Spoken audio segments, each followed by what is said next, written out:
शर्म नहीं आती? तुम रोज नित्य प्रति इसी गली में रोज यहीं पर भिक्षा मांगते हो, कहीं और जाके मांगो, रोज यहीं आ जाते हो। सुदामा जी वहां से चुपचाप तीसरे घर में चले गए। तीसरे घर में गए तो उस घर में कोई भी नहीं था।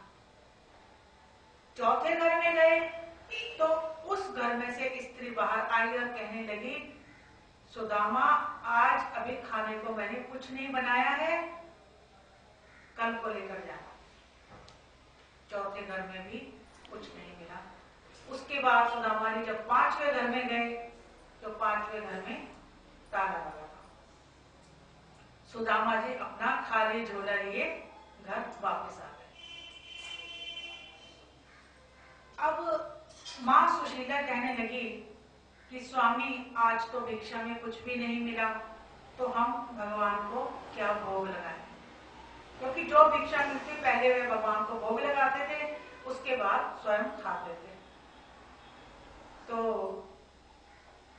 सुदामा जी एक मिट्टी के कलश में जल भर के लाए और उसमें 2 तुलसी के पत्ते डाल दिए और कहने लगे, भगवान आज भोग लगाने को यही है। और भगवान को भोग लगाया और उसके बाद परिवार के सभी सदस्यों ने उस जल को थोड़ा थोड़ा करके ग्रहण कर लिया।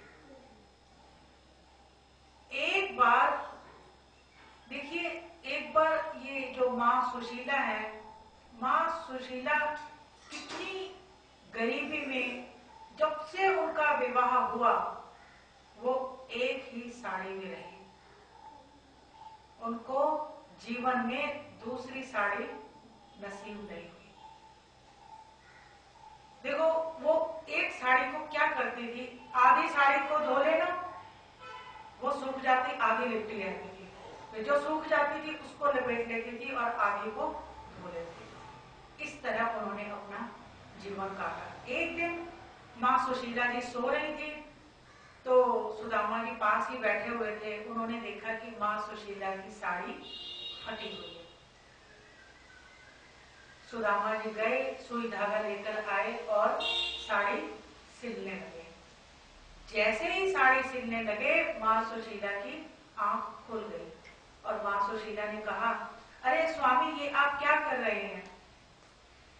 आप मेरे पति हैं, आप मेरे स्वामी हैं, मैं आपसे अपनी सेवा कैसे करा सकती हूँ? तो सुदामा जी ने कहा, सुशीला तुम मुझे क्षमा कर दो। जब से मेरा विवाह तुम्हारे साथ हुआ है, मैंने तुम्हें एक भी सुख नहीं दिया। तुम्हें सिर्फ मैंने दुख ही दुख दिए। तुम मुझे क्षमा कर दो। देखिए, मां सुशीला ने कहा, नहीं स्वामी, मुझे कभी भी इस चीज का अफसोस नहीं हुआ कि आपने मुझे सुख नहीं दिया। आपने मुझे जो भी दिया, मुझे इसमें संतुष्टि है। मैं इसी में बहुत खुश हूं। मुझे कुछ नहीं चाहिए, मुझे आपका साथ चाहिए और ये भगवान हमारे साथ है, बस इतना ही चाहिए। बहुत संतुष्ट और बहुत ही सहनशील पत्नी थी। और आजकल की अगर पति शाम को घर आएगा, अरे मैंने तुम्हें साड़ी लाने को कहा था, तुम लाए नहीं, अरे नेकलेस भी नहीं लाए, आज तो मेरा जन्मदिन था, कोई उपहार ही नहीं लाए। एक तो बेचारा पति थका मांदा घर आता है और अपनी बातों से स्त्रियां उन्हें और भी थका देती हैं। लेकिन मां सुशीला ऐसी नहीं थी। वो बहुत सहनशील थी। उन्होंने अपने जीवन के जो भी जैसे भी दिन थे, उन्होंने उनको बहुत खुशी खुशी अपने दिनों को काटा। तो मां सुशीला कहने लगी अपने स्वामी से, सुदामा जी से, कि स्वामी, आपको याद होगा कि आपके एक मित्र हैं भगवान श्री कृष्ण। अब तो वो द्वारिकाधीश हो गए हैं, द्वारिका के राजा हो गए हैं। आप जाकर उनसे मिलने क्यों नहीं जाते? वो राजा है, अगर आप उनसे मिलने जाएंगे तो वो आपको अवश्य कुछ ना कुछ जरूर देंगे। तो सुदामा जी कहने लगे, सुशीला, एक मुट्ठी चने के पीछे आज उस कृष्ण ने मुझे ये दिन दिखा दिए। मैं अपने कृष्ण से मिलने नहीं जा सकता। अगर मैं वहां गया तो वहां पर सभी मेरे मित्र का मजाक उड़ाएंगे, उनका अपमान होगा कि कहां तो ये द्वारिका का राजा और कहां इनका ये मित्र भिखारी। तो देखिए, मेरे सखा का, मेरे भगवान का अपमान न हो, इसीलिए सुदामा जी भगवान से मिलने नहीं जा रहे थे। तब सुशीला जी ने कहा कि देखो, आपने अगर अपने मित्र से कुछ भी नहीं मांगना तो आप मत मांगिए, लेकिन आपके देखिए बचपन के मित्र हैं, आप एक बार जाकर मिलके तो आइए। कितना ही समय हो गया, आप उनसे मिले भी नहीं। तो सुदामा कहने लगा कि देखो सुशीला, मित्र के घर मैं खाली हाथ तो जाऊंगा नहीं, और अगर मित्र के घर खाली हाथ जाना अच्छा भी नहीं लगता। कुछ ना कुछ जब मेरे पास होगा तभी मैं उससे मिलने के लिए जाऊंगा। तो सुशीला कहने लगी, ठीक है स्वामी, अभी तो रात्रि है, सुबह होने दो, और जब सुबह होगी तब देखते हैं। अब देखिए, सुदामा जी का जो मन है वो भगवान श्री कृष्ण में उलझ गया, क्योंकि पत्नी ने कहा है कि आप जाओ और अपने मित्र से मिलो, और सुदामा जी असमंजस में पड़ गए, कश्मकश में, कि मैं अब करूं तो क्या करूं। एक तरफ से मन कर रहा है मिलकर आऊं, और दूसरी तरफ से कि कैसे जाऊं, भगवान क्या सोचेंगे। देखो, जब बिन बुलाए जब भी हम कहीं भी बिन बुलाए जाते हैं तो थोड़ा सा अटपटा लगता है, अपने आप को अच्छा नहीं लगता कि इन्होंने बुलाया नहीं और हम बिन बुलाए मेहमान हो गए। तो थोड़े असमंजस में हैं, और चारपाई पर लेटे लेटे भगवान श्री कृष्ण में उनका मन उलझा हुआ है, और बैठे बैठे भगवान का भजन कीर्तन कर रहे हैं। आइए आज हम भी श्री सुदामा जी के साथ थोड़ा सा भजन कीर्तन करें, क्योंकि सुदामा जी ज्यादा लंबे चौड़े भजन नहीं गाते थे, वो सिर्फ एक महामंत्र का जाप करते थे। और कैसे करते थे? हरे रामा हरे रामा रामा रामा हरे हरे, हरे रामा हरे रामा रामा रामा हरे हरे, हरे कृष्णा कृष्णा कृष्णा हरे हरे, हरे राम राम राम हरे राम राम राम हरे हरे, हरे कृष्णा कृष्णा कृष्णा हरे हरे, हरे राम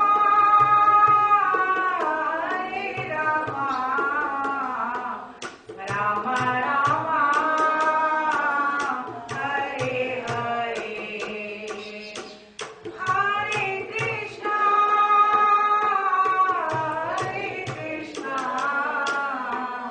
कृष्णा कृष्णा हरे हरे।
अब मां सुशीला कहने लगी, स्वामी आप द्वारिका जाने की तैयारी करें, मैं अभी थोड़ी देर में आती हूँ।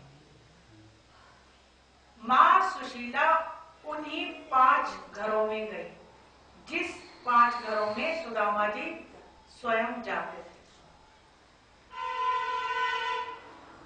उस दिन भिक्षा लेने स्वयं सुशीला गई और उन 5 घरों में जाकर पहले घर में बोली, जाकर कहा कि माई आज मुझे 1 मुट्ठी चावल दे दो।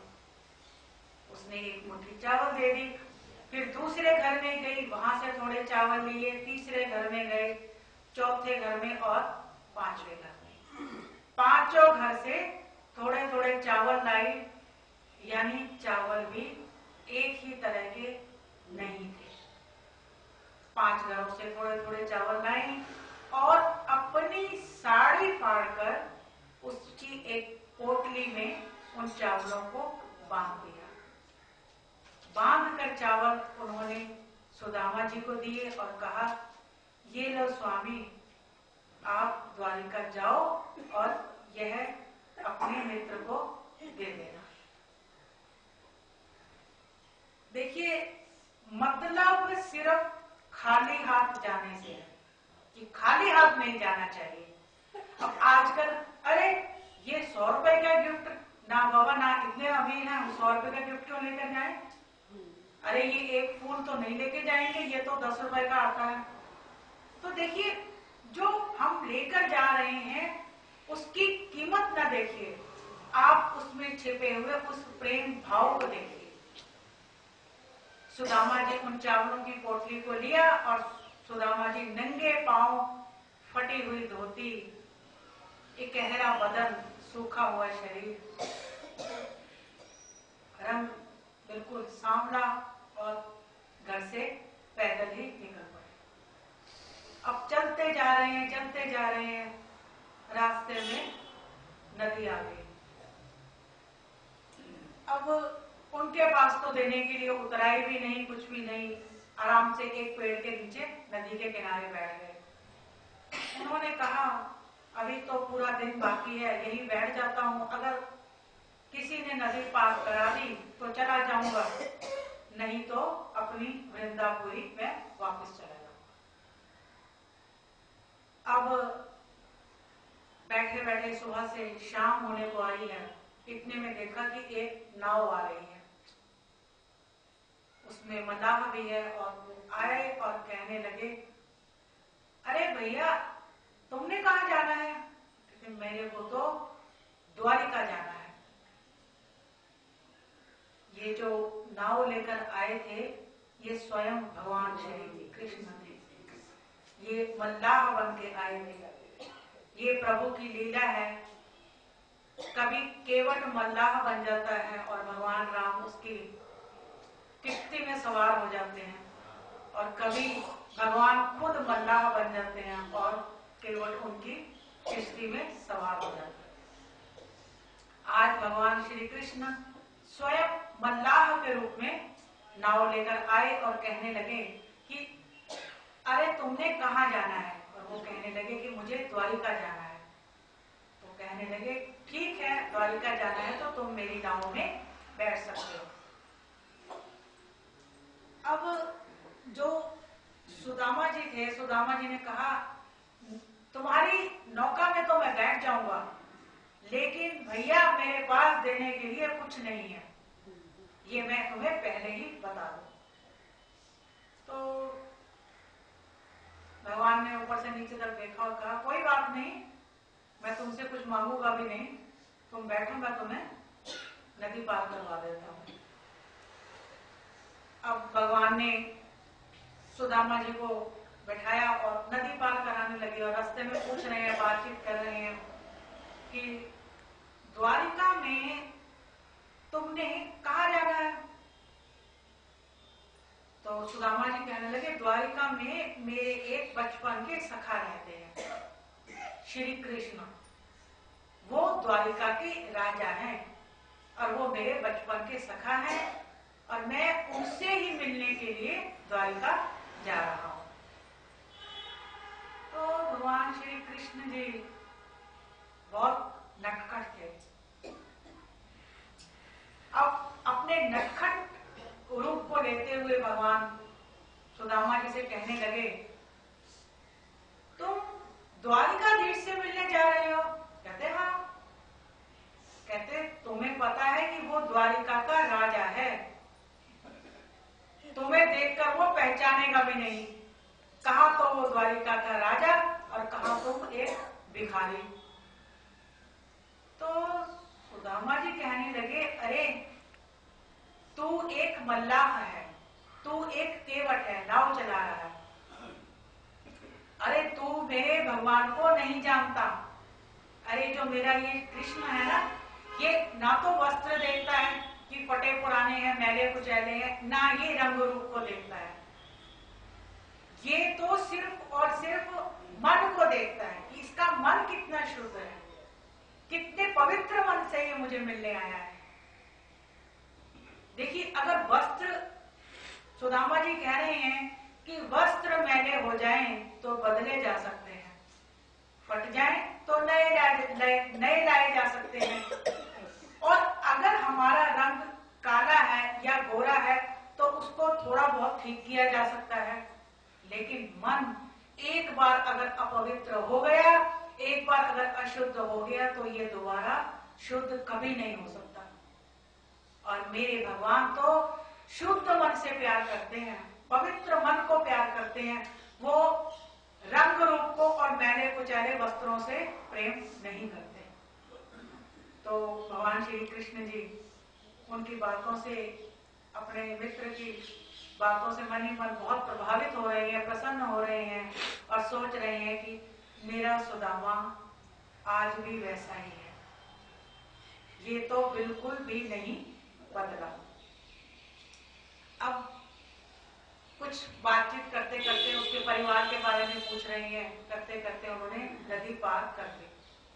अब जब नदी पार कर ली तो भगवान कह रहे हैं कि ऐसा है कि सुबह से मुझे कोई भी सवारी नहीं मिली। अब एक तुम मिले हो बड़ी मुश्किल से, तो तुम कुछ तो मुझे दो। मेरे भी बाल बच्चे हैं घर में, भूखे बैठे हैं, मैंने भी तो उनको कुछ देना है जाकर।